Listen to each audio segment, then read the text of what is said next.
ഗുരുവായൂർ ഏകാദശിയോടനുബന്ധിച്ച വിളക്കുകൾ.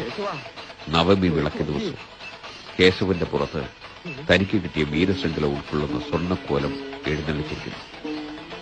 രാമൻകുട്ടിയും കുട്ടിക്കൃഷ്ണനും ഇടവും വലവും.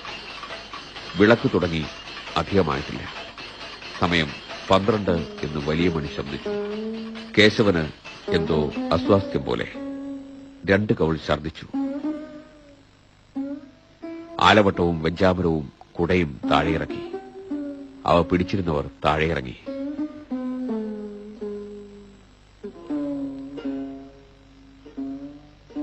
കേശവന്റെ പുറത്തുനിന്ന് കോലം കുട്ടിക്കൃഷ്ണനിലേക്ക് മാറ്റി. എഴുന്നള്ളിപ്പ് ചടങ്ങ് മാത്രം. കേശവനെ ചമയത്തോടുകൂടി കോവിലകം പറമ്പിലേക്ക് കൊണ്ടുപോയി. കൂടെ 100 കണക്കിന് ഭക്തജനങ്ങളും ഉദ്യോഗസ്ഥന്മാരും. അടക്കം പറച്ചിലുകൾ, ദീർഘനിശ്വാസങ്ങൾ.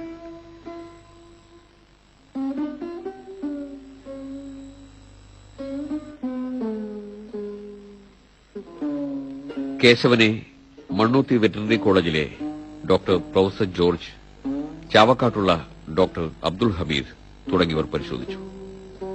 ചികിത്സകൾ നടന്നുകൊണ്ടിരുന്നുവെങ്കിലും കേശവന്റെ നില വഷളായിക്കൊണ്ടിരുന്നു. പെട്ടെന്ന് ഒരു ഉൾപ്രേരണയാലെന്ന വണ്ണം കേശവൻ കുട്ടകത്തിൽ നിന്നും വെള്ളം മുക്കിയെടുത്തു. ആദ്യം കണ്ണും മുഖവും നനച്ചു.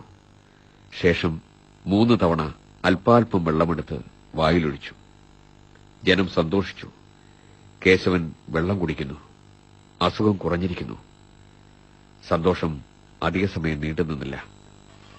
കേശവൻ ക്ഷേത്രഭാഗത്തേക്ക് നോക്കി കൈ നീട്ടി ഉയർത്തി ഭഗവാനെ അഭിവാദ്യം ചെയ്യും പോലെ.